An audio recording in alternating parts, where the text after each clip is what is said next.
দাতাৰ এই বহুমূলীয়া পুৰস্কাৰ হিচাপে গ্ৰহণ নকৰি মোৰ জীৱনৰ আৰু মোৰ দলটিৰ আশীৰ্বাদ স্বৰূপে গ্ৰহণ কৰিছোঁ।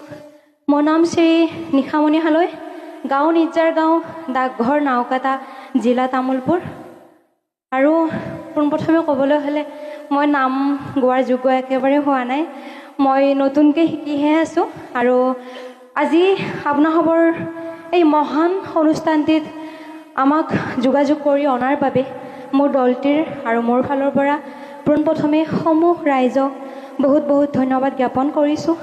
আৰু আপোনাসৱৰ মাজত আজি মই যিখিনি নাম পৰিৱেশন কৰি দেখুৱালোঁ সেইখিনি একমাত্ৰ মোৰ গুৰু, মোৰ মা আৰু মোৰ দেউতাৰ বাবে সম্ভৱ হৈছে। আজি মোৰ মা গীতামণি হালৈ মোৰ লগত আছে আৰু দেউতা ছেকেণ্ড নাগৰুত বজোৱাজন আৰু প্ৰথম নাগৰুত বহাজন মোৰ দাদা।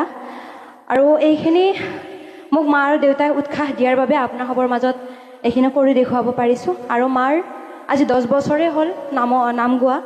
আজি য'ত পৰিৱেশন কৰি আছোঁ নাম, তাত ময়ো এটা গাওঁ, মাকো এটা ৰাইজে গাবলৈ দিয়ে, যিহেতু মাৰ বহুত পুৰণা পাঠক আৰু মোতকৈ মাৰ নাম চাই ৰাইজে বেছিয়ে ভাল পাব। আৰু এটা সৰু অনুৰোধ, যদি আপোনালোকে বিচাৰে মোৰ মাকো এটা নাম গোৱাৰ সুযোগ দিব বুলি মোৰ আশা থাকিলে।